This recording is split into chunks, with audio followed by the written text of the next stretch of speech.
3 temps dans la présentation. Un premier temps où je vais vous parler des scènes naturelles, ce que sont ces objets et certaines de leurs propriétés, ce qui les caractérisent de n'importe quelle image numérique. Ensuite, je vais vous parler de descripteurs propres extraits par analyse en composantes indépendantes. L'analyse en composantes indépendantes, je vais un peu m'y attarder. C'est quelque chose qui vient aussi de recherche de Gianni Hérault. Il a eu la bonté de ne pas trop en parler. Donc voilà, j'en parlerai plus exhaustivement. Et puis je terminerai par une application de ces choses-là à la classification de scènes naturelles.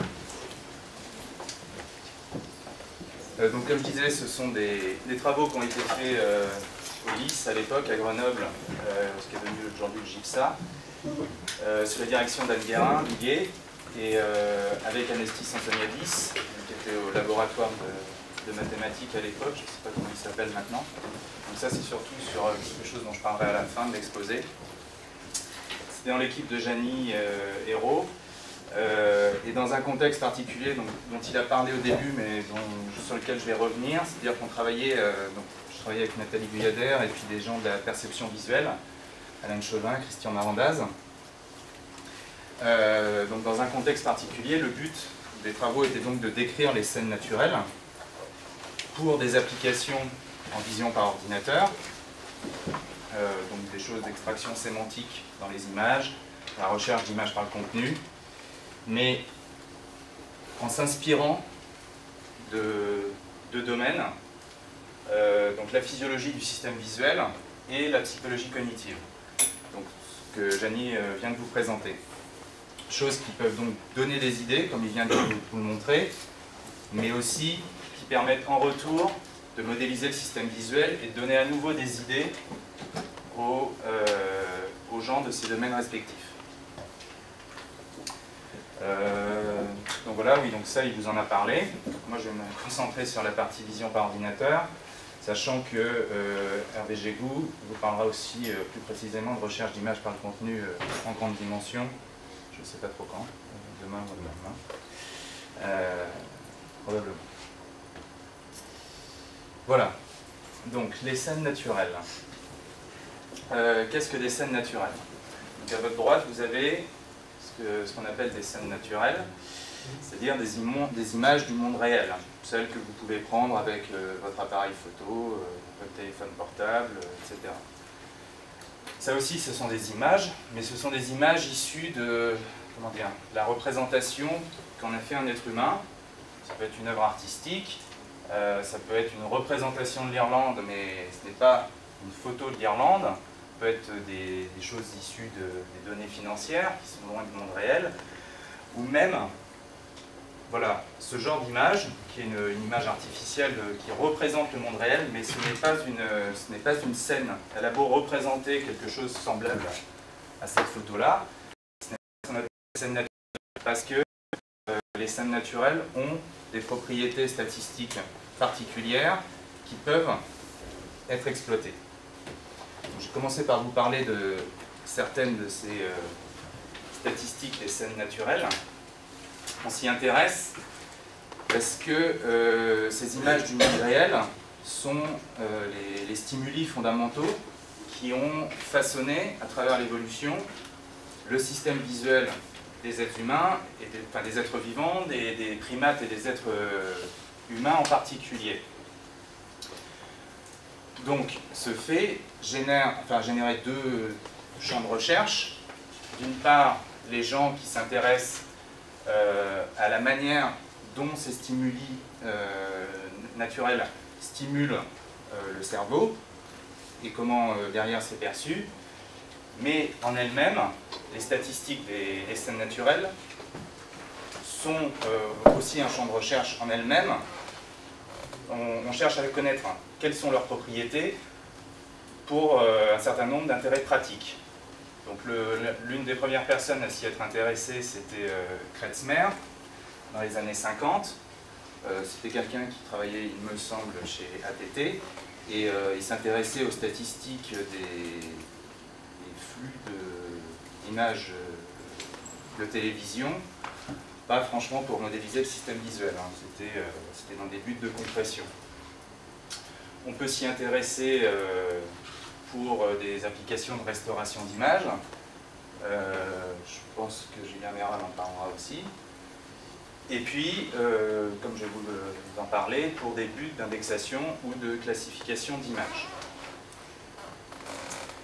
Alors, tout d'abord, les statistiques de premier ordre, quand on s'intéresse aux pixels, les images naturelles, bah, ces pixels sont très variables d'une image à l'autre. D'accord ? Et on ne trouve pas franchement de régularité. Vous voyez, là, on a l'histogramme des niveaux de gris d'une image bien connue et d'une autre. Voilà, ça varie énormément. Et puis, ces statistiques, enfin, quand on s'intéresse aux pixels indépendamment, elles sont très peu informatives sur la structure, sur le contenu des images.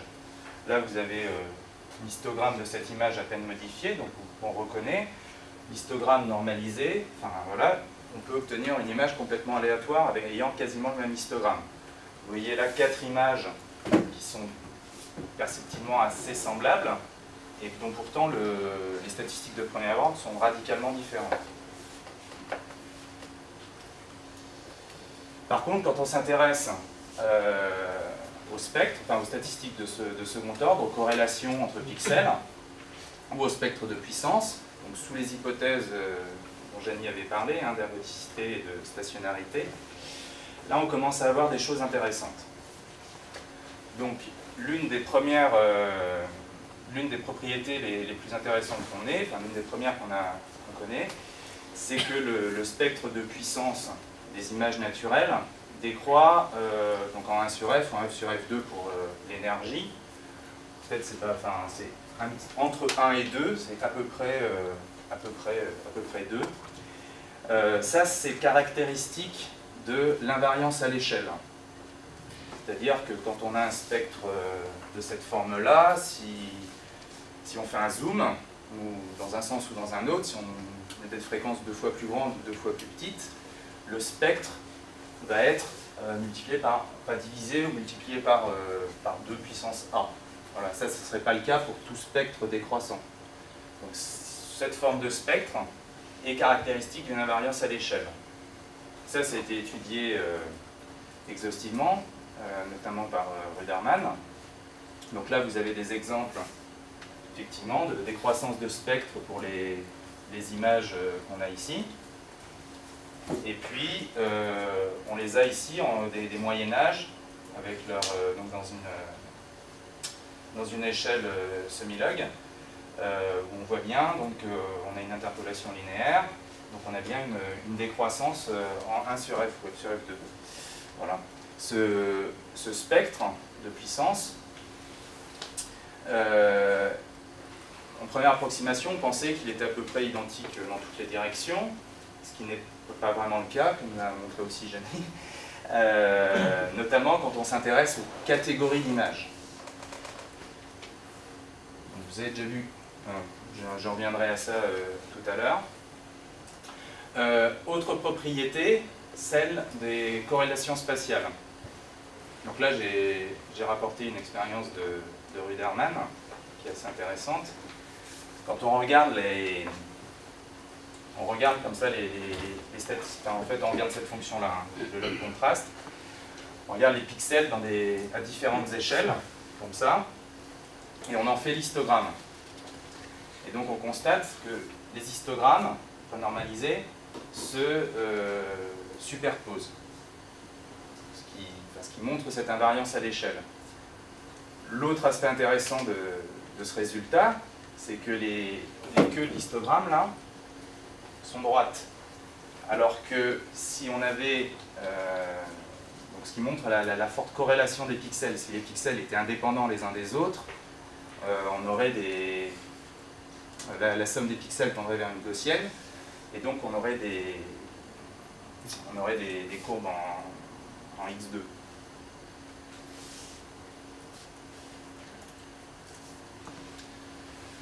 Ce que je vous disais tout à l'heure, c'est que le spectre, de manière intéressante, est caractéristique des catégories. Donc là, je reprends un peu quelque chose qui était fait avant.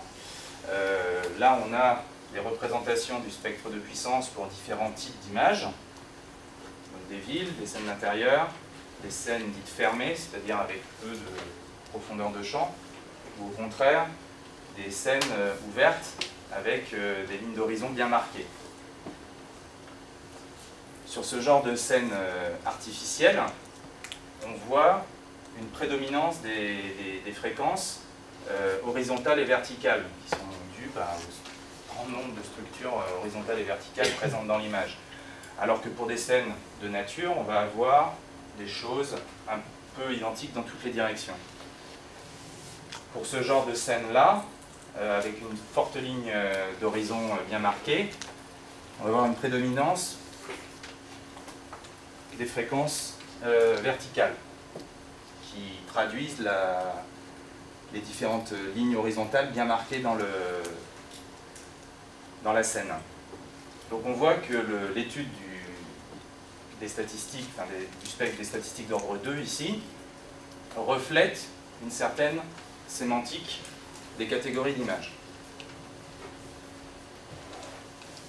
Là, j'ai représenté les spectres pour différentes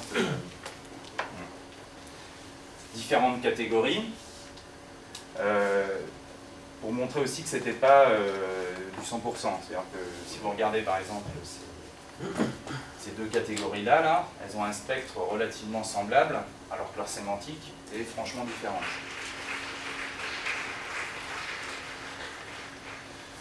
On peut aller un peu plus loin. Donc ça, c'est une expérience de Torralba et Oliva. Enfin, c'est issu de leur papier de 2003. Si on représente des scènes artificielles, dites man-made, et des scènes naturelles, de nature, devrais-je dire, et qu'on les ordonne par profondeur de champ croissante. D'accord ? Et que l'on regarde les statistiques locales, donc dans une grille 4x4, on observe une évolution des statistiques locales qui ont, voilà, de même que, déjà on voit la différence entre les scènes artificielles et les scènes naturelles, hein, le spectre en croix reflétant les structures horizontales et verticales dans les scènes artificielles, et le spectre isotropique dans les scènes plus naturelles, mais on voit aussi une évolution d'un comportement qui va d'un comportement stationnaire vers un comportement non stationnaire, où là, quand on a peu de profondeur de champ, les spectres sont à peu près identiques partout sur l'image, alors qu'en moyenne, avec une grande profondeur de champ, donc pour des scènes plus ouvertes, bah dans le haut des images, on va voir souvent du ciel, donc on va voir beaucoup moins de structures. Donc encore une fois, ces statistiques reflètent une certaine sémantique qui peut être intéressante derrière pour classer les scènes.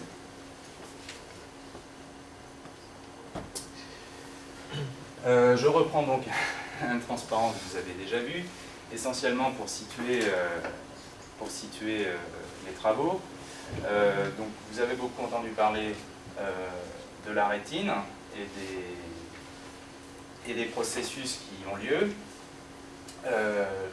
Le flux visuel donc, de la rétine passe par le corps genouillé latéral et se projette sur le cortex primaire, dit zone V1, où, suite aux travaux de Hubel et Wiesel, qui ont mis des aiguilles dans les cortex de chatons et autres macaques, ils ont eu prix Nobel pour ça quand même, on sait que on a le cortex visuel primaire est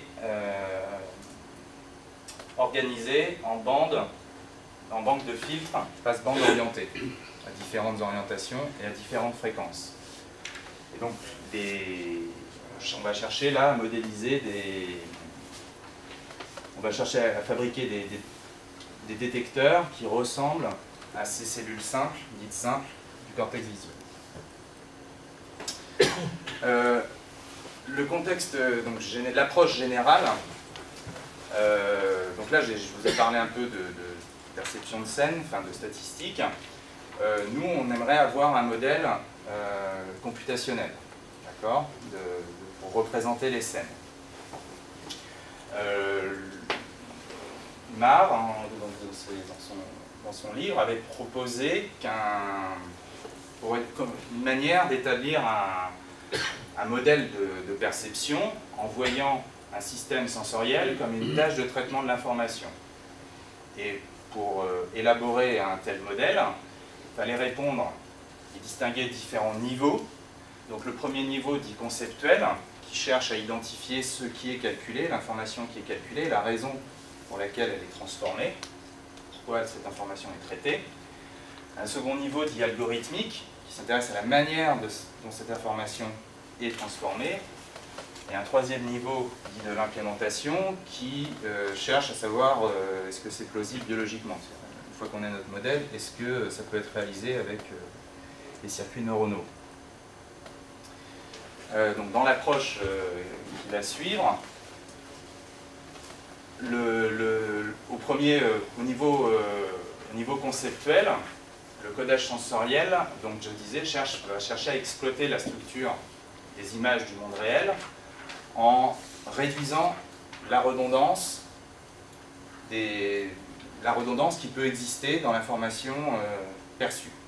D'accord ? C'est le principe de... On va dire que le but du système visuel est de réduire la redondance. Comment on réduit la redondance? Donc il y a différentes réponses qui existent. On peut effectuer des décompositions parcimonieuses. Donc ça, Julien Méral y reviendra tout à l'heure, il me semble. C'est ce qui a été fait donc, par Olshausen et Fields, notamment en 1996. Ou bien utiliser l'analyse en composantes indépendantes, qui était l'approche que je vais vous présenter.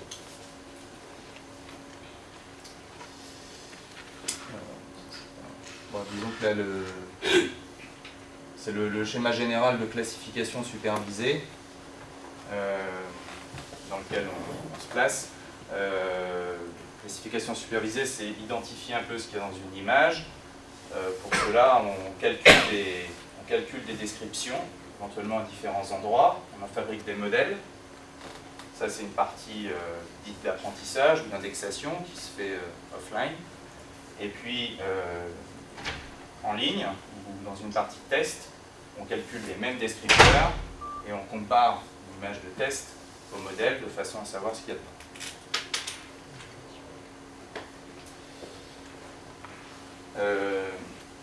Donc, chose intéressante, c'est que les autres notions donc, à avoir un peu en tête, c'est la notion de code dispersé et parcimonieux, auquel on va aboutir. Donc, si on considère une collection d'images, un ensemble d'images, une analyse en composantes principales, par exemple, va pouvoir représenter une collection d'images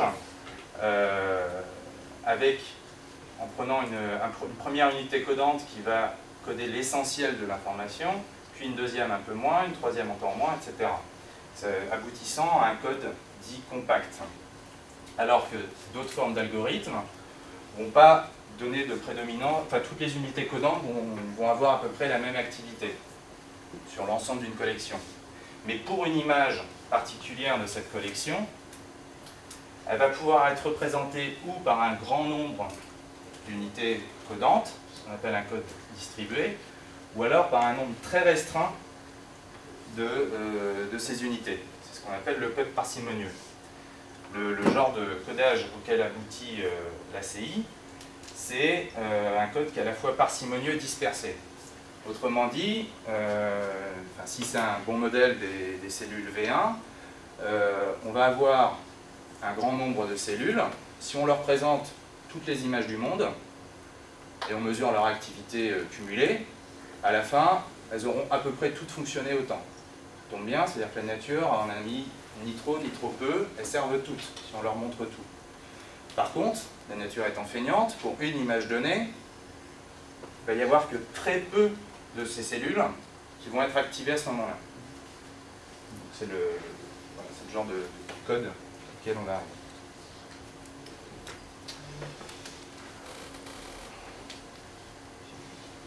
Alors, seconde partie de cet exposé, ça va concerner donc l'extraction proprement dite de ces unités codantes.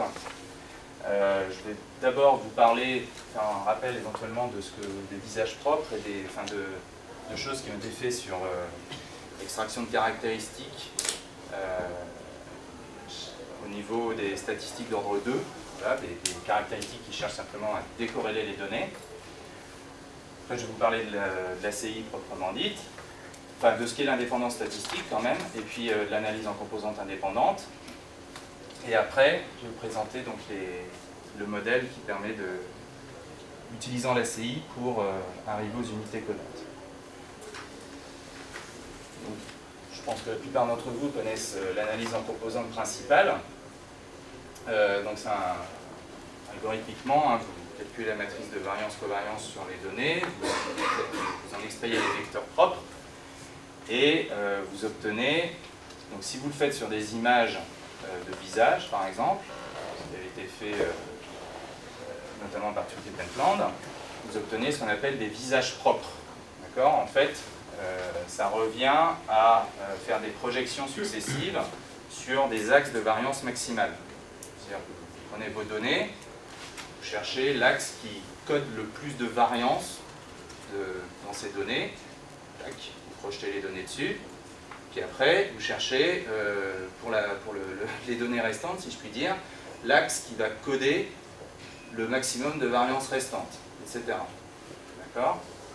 Ça revient à faire une décorrélation, à chercher à éliminer les statistiques jusqu'à l'ordre 2. Propriété de l'ACP, ben, le premier axe est plus important que le second, qui est plus important que le troisième, etc. Il y a un ordre dans vos axes, ce qu'on n'aura pas avec l'ACI. Et donc ce genre de procédé, donc, je disais, avait été appliqué notamment pour reconnaître les visages.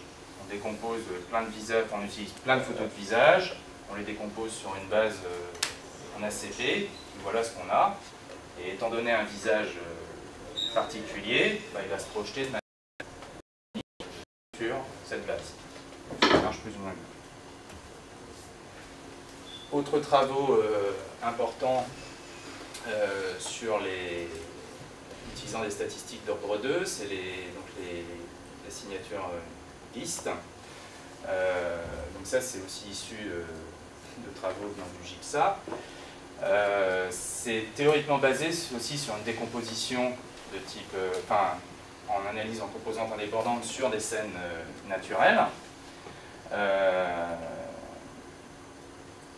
Donc en fait, si on considère deux types de scènes, je sais pas, artificielles, naturelles, on va fabriquer un discriminant spectral, un DST, un patron de spectre discriminant, qui va permettre d'organiser les scènes.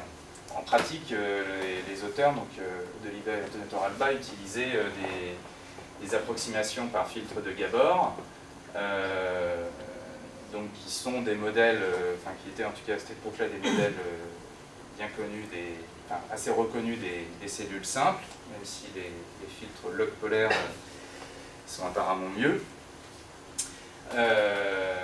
Et donc, ces filtres, ces unités codantes permettent, en projetant, donc une fois calculé, on projette un certain nombre d'images sur ces axes et on obtient des choses intéressantes. Par exemple, ici, donc on a projeté selon deux axes, celui dit d'ouverture et celui dit d'expansion. Et donc, on voit effectivement que l'on a une organisation sémantique des scènes. Ça ressemble à ce que vous avez vu tout à l'heure, mais là vous allez avoir des scènes très ouvertes avec de la perspective, et ici, à l'opposé, vous allez avoir des scènes sans aucune profondeur de champ.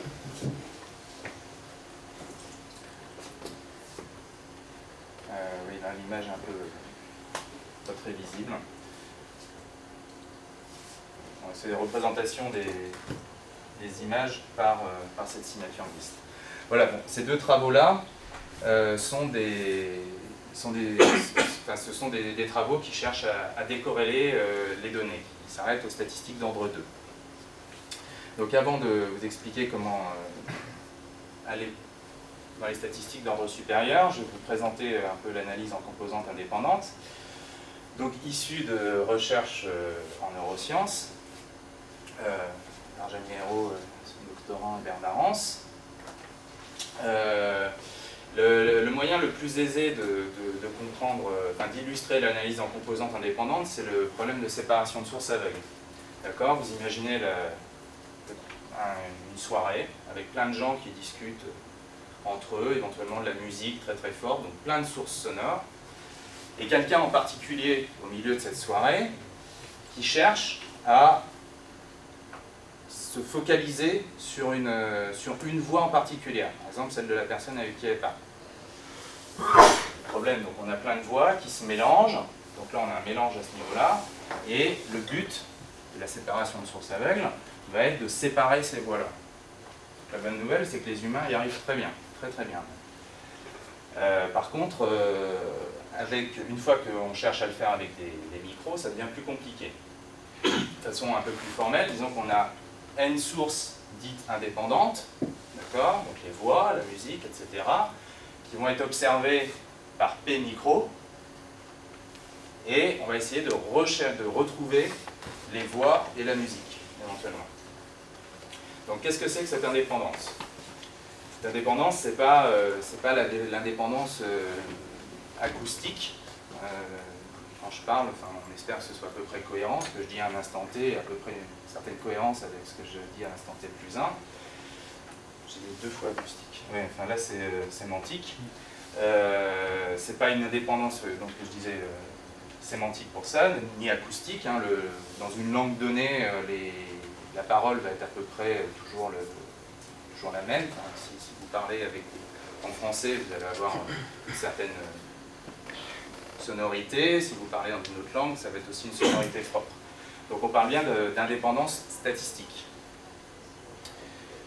Chose qui se définit de façon très basique comme, étant donné deux signaux sont dits indépendants si seulement si le produit des densité marginale est égal à la densité conjointe.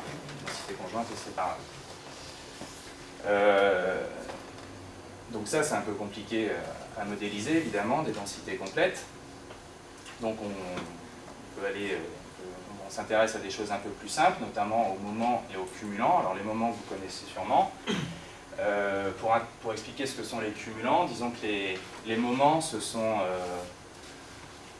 si on s'intéresse à la fonction caractéristique d'une variable x de première espèce, hein, c'est l'espérance de l'exponentialité x. La fonction caractéristique de seconde espèce, c'est le logarithme de cette fonction-là. D'accord?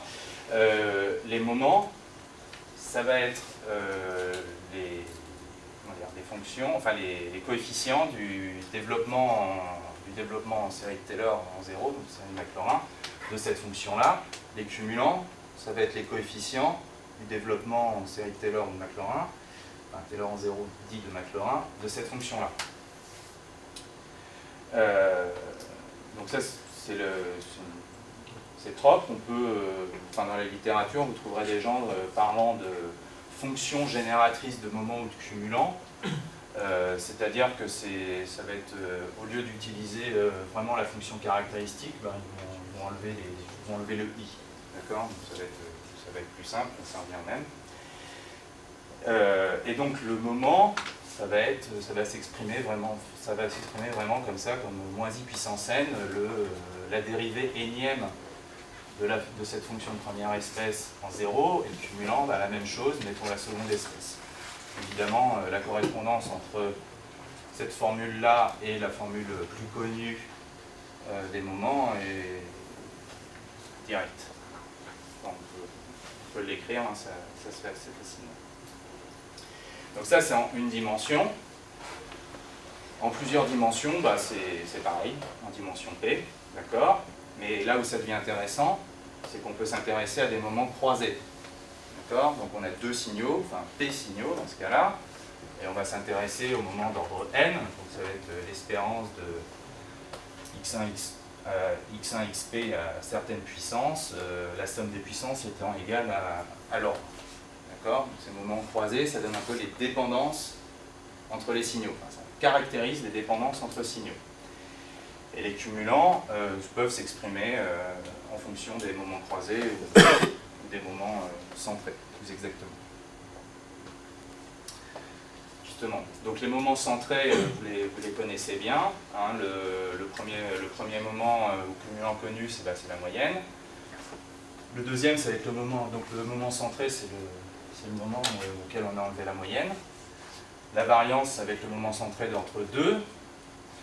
Et puis il y a deux choses auxquelles on s'intéresse. La symétrie, skewness, ça va être plus ou moins le moment centré d'ordre 3.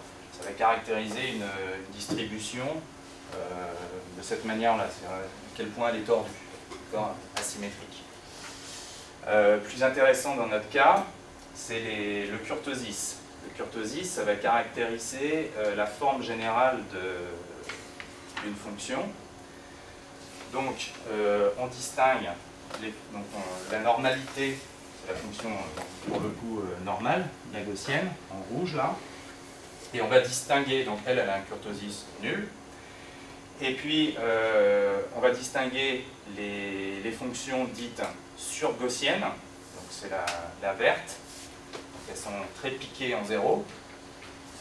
Et puis, elles ont une... Ah, j'ai fait une erreur, le vert est au-dessus. Il est bien là-bas. Voilà, oui, là j'avais fait attention. Donc le vert est au-dessus du rouge, évidemment. Quand on dit surgaussienne, c'est que c'est sa queue de distribution qui est au-dessus de la gaussienne. D'accord? Et puis à l'opposé, celles qui ont un kurtosis négatif, donc comme la bleue, vont avoir des distributions sous-gaussiennes.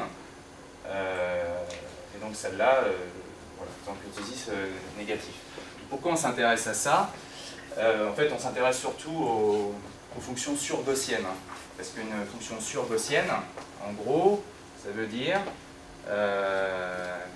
si c'est la densité d'une unité codante, ça veut dire, en grosso modo, la plupart du temps, je suis aux alentours de 0. Et puis de temps en temps, hop, j'ai une grande activité. Ce qui ressemble fortement justement à ce codage parcimonieux et dispersé dont on parlait. D'où l'un des intérêts de s'intéresser à ces distributions surgaussiennes. Voilà. Et dernière chose à bien avoir en tête pour comprendre la CI, c'est que les statistiques dites d'ordre supérieur, c'est supérieur à 2, notamment parce qu'une gaussienne, le standard, d'accord, elle, dès qu'elle a ses deux premières statistiques nulles, elle est indépendante. D'accord ?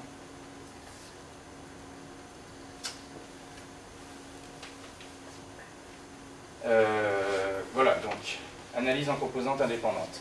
Ah ben non, j'ai pas fini, j'ai encore quelques notions. Donc, l'une des conséquences, c'est que lorsque l'on a deux signaux indépendants, tous ces cumulants croisés, tous les cumulants croisés de ces deux signaux vont être nuls. D'accord ? Donc, pour la gaussienne, je l'ai déjà dit.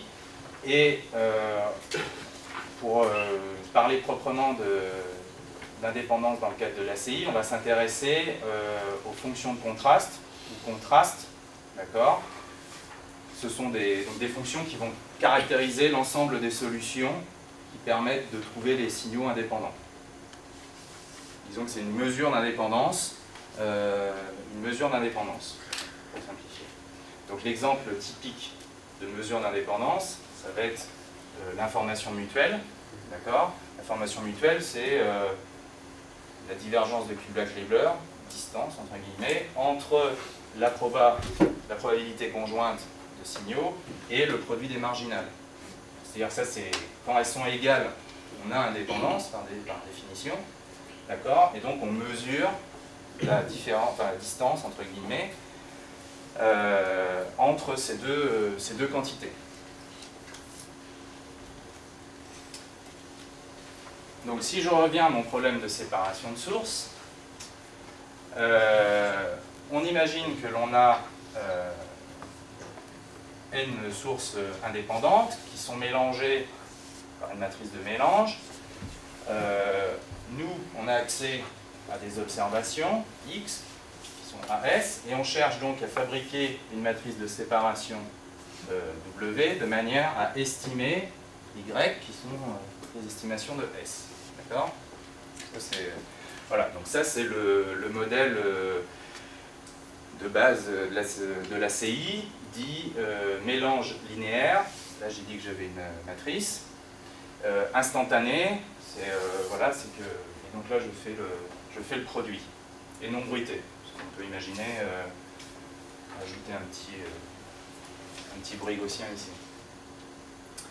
Alors ce problème est mal posé, parce que nous, on a accès à des observations et on veut estimer en même temps à la fois les sources et le mélange. D'accord ? Donc on est obligé d'avoir une hypothèse supplémentaire. Et donc dans le cadre de l'ACI, on a une hypothèse forte qui est l'indépendance statistique des sources. Et avec cette hypothèse-là, la bonne nouvelle, c'est qu'on peut résoudre ce problème. Ça a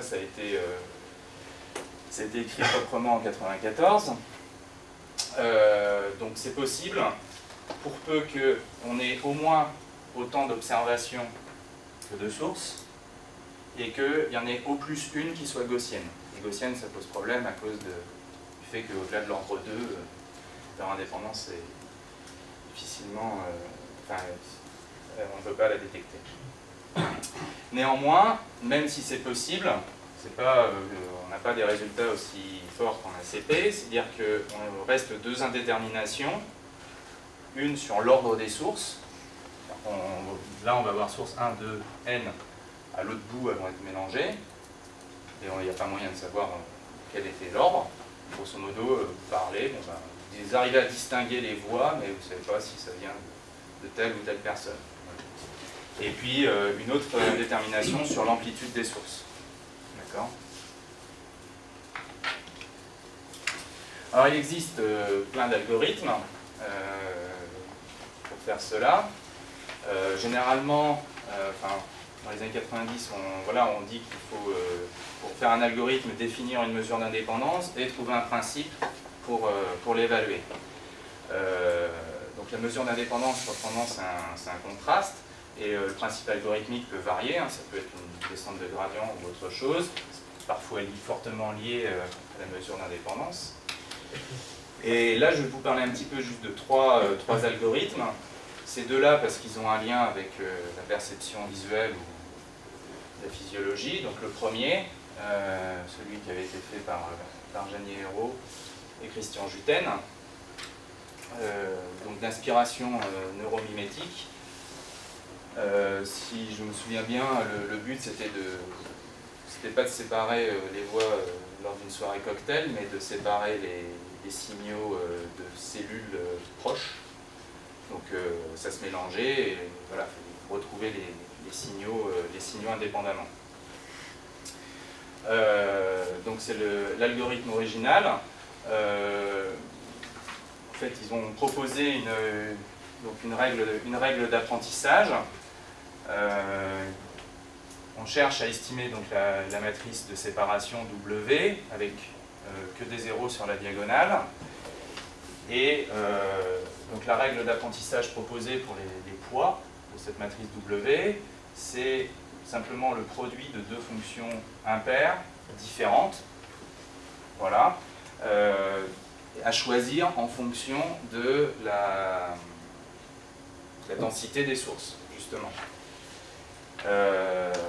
Donc par suite, il y a Pham qui a montré qu'on pouvait le choisir par maximum de vraisemblance. Et la mesure sous-jacente à cet algorithme était en fait une annulation de cumulant d'ordre supérieur. Autre algorithme intéressant dans le contexte de l'école, c'est l'algorithme Infomax. Alors là, en fait, ça vient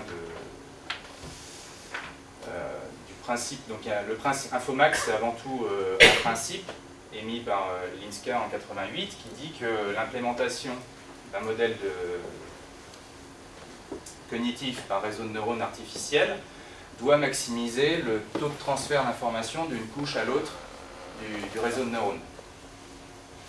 Et quelques années plus tard, Nadal et Parier ont montré que c'était équivalent à chercher à réduire au maximum la redondance entre les sorties du réseau de neurones. Ce qui revient à dire que ce codage efficace là est un codage factoriel, c'est-à-dire que le produit, voilà exactement la définition de la dépendance, hein, que la densité marginale, c'est le produit, la densité conjointe, c'est le produit des densités marginales. Et donc simplement en écrivant ça, donc en disant que le taux de transfert, donc la dérivée par rapport la dérivée des informationnelle est égale à la dérivée de, j'ai perdu le mot, H, désolé. Bell et Sejnowski sont arrivés à une autre règle de type, pareil, gradient relatif, donc qui s'écrit comme ça, et qui permet de séparer des sources à la fois sur-gaussiennes et sous-gaussiennes. Et on a montré par la suite que c'était équivalent à une approche par maximum de vraisemblance. Dernier algorithme dont je vais parler, non pas parce qu'il a des liens avec la biologie, mais parce que c'est celui que j'ai utilisé et qu'il a des vertus pédagogiques intéressantes. C'est donc l'algorithme FastICA qui a été proposé par Ivarinen et Oja. Le principe, en fait, est que la non-gaussianité des sources est également une mesure d'indépendance. La justification est assez simple, en fait, c'est de dire que si on a plein de sources indépendantes, leur somme va être, en vertu du théorème central limite, va être plus gaussienne que n'importe laquelle d'entre elles. D'accord? Donc, si on reprend notre schéma tout à l'heure, là, Y c'est WAS, d'accord? Si on cherche à maximiser la non-gaussianité des composantes de Y, à la limite, eh ben, chaque composante ne pourrait être égale qu'à l'une des sources de S, parce que si c'était la somme de deux d'entre elles, elle serait plus gaussienne que les sources indépendantes. D'accord? C'est vrai que ça a la vertu d'être simple vu comme ça. En pratique, Ivarinen lui a proposé donc différentes mesures de non-gaussianité. Donc celle dont je vous parlais tout à l'heure, de kurtosis. Voilà. Kurtosis qui en pratique était assez instable. Je ne sais pas pourquoi, mais voilà, c'était pas très stable. Donc il a proposé une autre mesure qui était plus robuste. Donc la négantropie, l'opposé de l'entropie, donc c'est la différence entre l'entropie de la variable et l'entropie d'une variable gaussienne. Et donc il en a proposé une approximation et il l'a utilisé dans son algorithme. Bon, l'algorithme que j'ai passé dessus, en fait, c'est pas très intéressant. Le fait que cet algorithme est donc basé sur le théorème du point fixe et donc permet une convergence théoriquement très rapide. En pratique, ça dépend des données, enfin que la convergence n'est pas forcément plus rapide que d'autres algorithmes, ça dépend quand même des données qu'on a. Et puis l'un des intérêts à l'époque aussi, c'est qu'il l'avait fait proprement et qu'il l'avait fourni à la communauté. Et donc il existe toujours des packages pour cet algorithme-là. Quand on lit les papiers d'Ivarinen aussi, il fait un lien intéressant entre cet algorithme FastICA et la poursuite de projection, projection pursuit. La poursuite de projection, c'est, étant donné des données, on cherche successivement des axes de représentation intéressants. Donc si par intéressant on entend maximisation de la variance, on retombe sur la CP. Si par intéressant, on entend maximisation de la non-gaussianité, eh ben, on retombe sur plasticeur.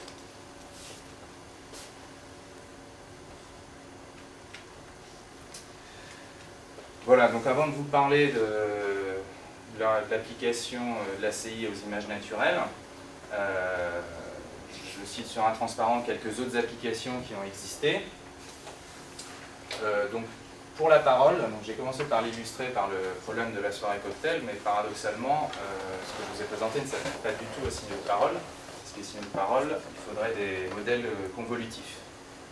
Alors, de façon très aisée, ça devient linéaire dans l'espace des fréquences, hein, mais voilà, c'est pas, le modèle que j'ai présenté là n'est pas directement applicable à la séparation de signaux de parole. Par contre, ça a été pas mal utilisé pour séparer des signaux biomédicaux de type IRM fonctionnel, magnétique, résonance magnétique, etc. Ça a été appliqué pour faire de la prédiction de données financières, des succès mitigés. C'est-à-dire les données financières, c'est toujours un peu compliqué. Pour les images, je vais vous en parler. À noter quand même que ce que je vous avais dit sur les eigenface, les visages propres, a été fait par l'équipe de Sejnowski, donc Barlett, obtenant des résultats similaires à l'eigenface. Ça a aussi été appliqué en compression d'images, utiliser les unités codantes pour compresser les images.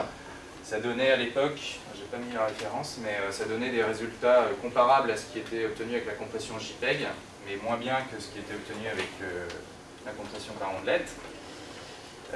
Ivarinen l'a appliqué au débruitage d'images.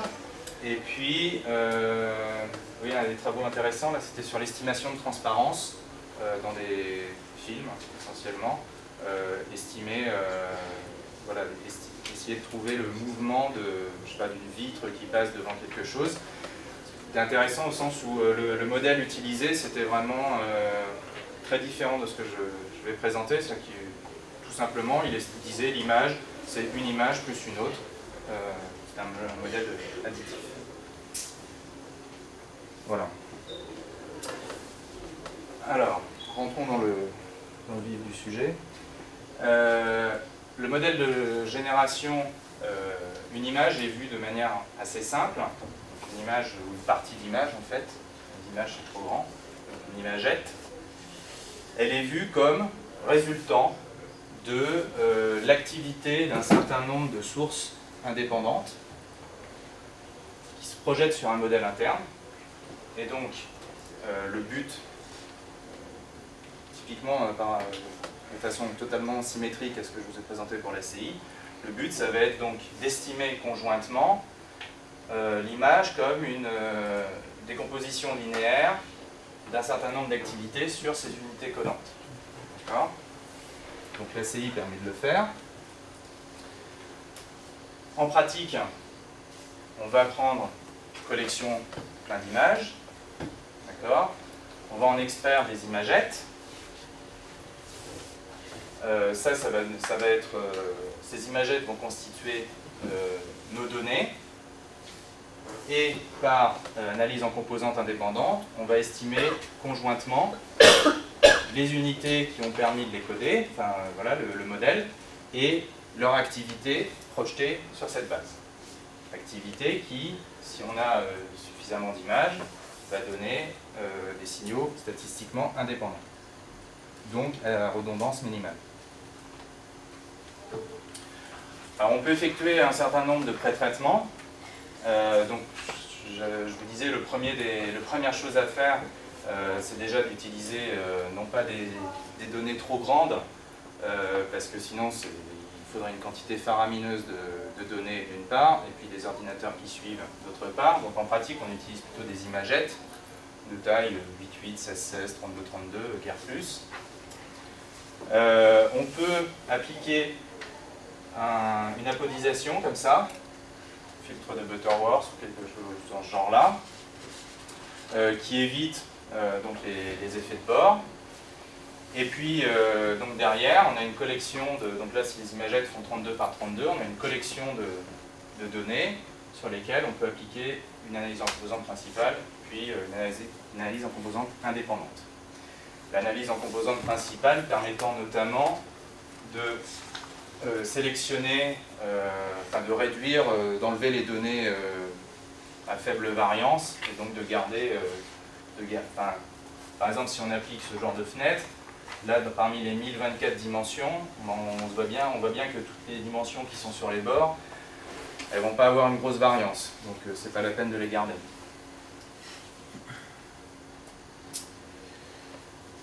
Donc voilà, le principe est simple application.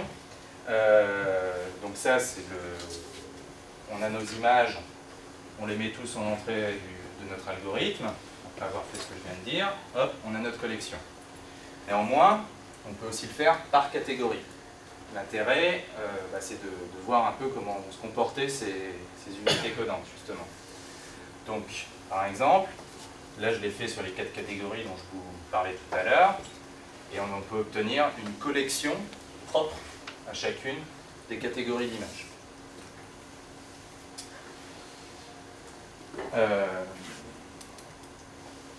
L'intérêt de faire ça, je serai sur le transparent juste après, mais disons que, grosso modo, voilà, les filtres qu'on obtient ressemblent à ça. Donc ce sont des filtres passe-bande orientés localisés. D'accord ? Voilà, là on a leur transformé de Fourier en 2D. Donc, grosso modo, ça ressemble à des filtres de Gabor, voire, je dirais, un peu Log-Paul. Mais, donc depuis tout à l'heure, je vous parle de cellules simples, de modélisation du cortex, etc. C'est bien beau. Maintenant, est-ce que ça colle? C'est pas moi qui l'ai fait du tout, mais Van Atteren et Van der Schaaf, j'espère les avoir cités, oui, en 98, qui ont effectivement comparé les cellules obtenues par analyse en composantes indépendantes aux données de la physiologie. D'accord? Le résultat était que parfois ça colle, parfois ça colle pas. Donc ça colle où? Ça colle sur les 4 exemples ici. Donc les données d'ACI, ce sont les courbes avec la variance, parce qu'ils avaient utilisé différentes collections, différentes tailles de patch, etc. Et les histogrammes, là, ce sont les données physiologiques tirées de mesures faites par De Valois et ses collègues, leurs collègues. Voilà. Et donc ça colle où? Et bien ça colle au niveau de la largeur de bande. Donc la largeur de bande donc la largeur des lobes des filtres dans le domaine fréquentiel. Ça colle, et puis ça colle aussi au niveau du ratio de la forme générale de ces lobes.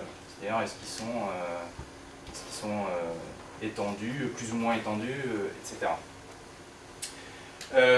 Par contre, là où ça colle pas du tout, c'est au niveau du pic de la fréquence centrale. Donc là où est le lobe, dans le plan fréquence, pour simplifier. Et ça colle pas non plus vraiment au niveau de l'orientation, notamment parce que dans cette méthodologie expérimentale, on extrait des fenêtres carrées et ça laisse des artefacts sur les orientations au final. De même, je pense, je revois peut-être, mais le pic de fréquence, c'est pareil, on limite pas mal de la dynamique fréquentielle, donc ça peut être du oui. J'ai pas compris pourquoi est-ce que le fait de prendre des fenêtres carrées, ça influe sur les orientations? Le fait de garder d'avoir des rectangles, quoi, enfin des verticales et des horizontales. Donc, par rapport à la biologie où il n'y a pas de limitation du champ, enfin le champ récepteur en biologie va être conique. Mais donc le biais qu'on obtient ici, c'est qu'on a plus de traits verticaux et horizontaux? Et ça, est-ce que ça vient pas des statistiques des images naturelles qu'on prend? C'est-à-dire si on prend avec un appareil photo une grosse base de données d'images, naturellement, en fait, on a beaucoup de structures qui sont verticales, horizontales. Et du coup, par exemple, si on fait une simple PCA sur une base de données d'images naturelles, la première composante qu'on obtient, c'est une composante horizontale, il me semble, et la deuxième, c'est une composante verticale. C'est juste à cause du biais des images naturelles qui ont naturellement plus de... Bah, ce biais, en fait, ça dépend typiquement des photos qu'on prend. C'est pas un biais, mais c'est juste une propriété peut-être des images naturelles. Peut-être qu'on n'obtiendrait pas ça si on prenait nos photos nos photos en inclinant nos appareils photo. Si, parce qu'ils ont essayé en fait. Ah. Ils ont essayé, pour le coup ça je l'ai relu, et ils ont essayé de tourner les patchs. Et ils obtiennent à nouveau, alors ils retrouvent, s'ils tournent de 30 degrés, ils vont retrouver un petit pic à 30, mais aussi sur les 90 et 0. Et donc les patchs, on pourrait très bien les prendre circulaires? Oui, mais ça ils l'ont pas fait, effectivement. Et je crois qu'il faudrait prendre des imagettes beaucoup plus grandes. Ça pour le pic de fréquence notamment. Ouais.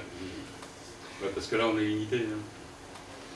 C'est en quoi, sur les statistiques des images naturelles, ça dépend quand même de la nature des photos qu'on prend.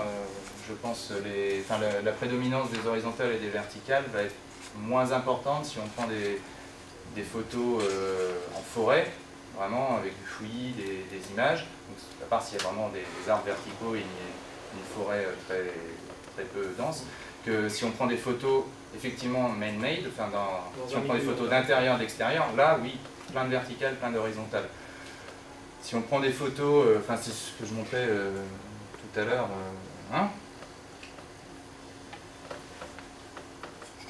celui-là, là le spectre, effectivement, il y a un petit rehaussement des horizontales et des verticales, mais nettement moins important. Ça c'est une expérience réelle, ça a été vraiment fait à partir d'images peu profondes, de nature, et là le spectre est relativement... Par contre, voilà, si on prend plein de photos dans notre environnement quotidien d'humain, là oui, là ça va être très très fortement. Voilà, ce en quoi ils ont fait attention, voilà, ils ont tourné les patchs, etc. Ce qu'ils n'ont pas fait, et qui gagnerait à être fait, ce serait de le comparer avec des patchs effectivement apodisés.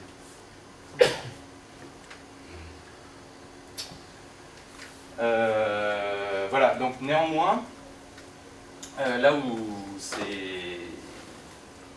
ces filtres ACI sont intéressants, c'est qu'ils s'adaptent bien au spectre des catégories d'images. Là, je vous ai représenté le spectre, que vous avez vu tout à l'heure, et puis le spectre moyen d'une collection extraite par analyse en composantes indépendantes, et la même chose par analyse en composantes principales. Les deux exemples que j'ai encadrés sont sûrement ceux qui montrent le mieux cette espèce d'adaptation, dont je vais détailler un peu après. Où on voit bien qu'on on a deux spectres assez verticaux, et en ACP, en fait, d'ailleurs, ils se ressemblent un peu tous, quand on extrait jusqu'aux statistiques d'ordre 2. Quand on utilise la CI, grosso modo, c'est une espèce de complément des spectres. Donc ça, c'est une illustration. On l'a regardé de façon un peu plus précise. De façon un peu plus précise, en fait, on a modélisé les collections de filtres ACI par des Gabor. Donc, par optimisation, on a essayé de coller des Gabor, des modèles de Gabor sur les filtres ACI, en regardant donc la fréquence centrale, F0 du lobe, et puis son orientation, d'accord. Et après, on a regardé ce que ça donnait sur les différentes collections dont je vous ai parlé. Et par exemple, donc sur les images artificielles, celle-là, là, on va voir que l'on a une prédominance de filtres qui sont placés sur les horizontales et les verticales, là où il y a de l'information intéressante, a priori. D'accord ? Alors que ce n'est pas du tout le cas pour des scènes de nature. Voilà, là, c'est des cônes de 5 degrés. Là, on a 10% des filtres qui sont dans ces cônes de 5 degrés, alors que là, on va en avoir plus de 50%. Par contre, encore une fois, si on prend les scènes naturelles mais qui ont une forte structure horizontale, on va avoir à peu près le même nombre de filtres autour de des fréquences horizontales, mais par contre les fréquences verticales, encore une fois c'est ce qui va là dans ce sens-là, et là on va avoir beaucoup plus de filtres.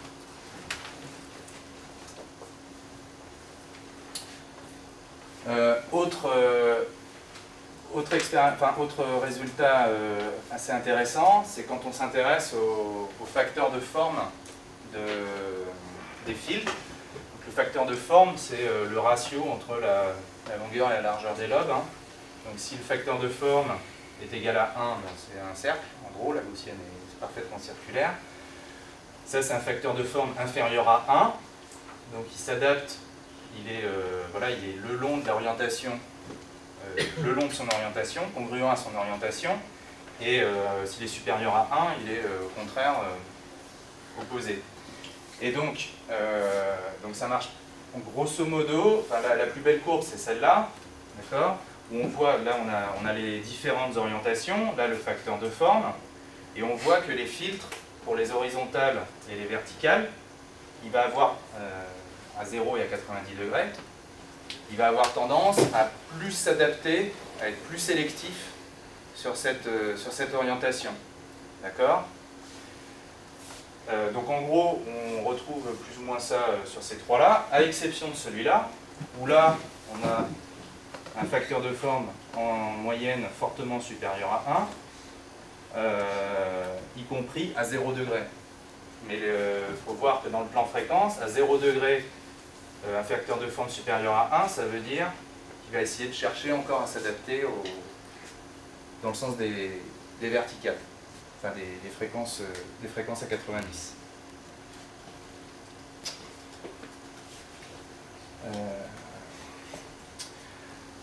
Donc, on a des collections de filtres ACI.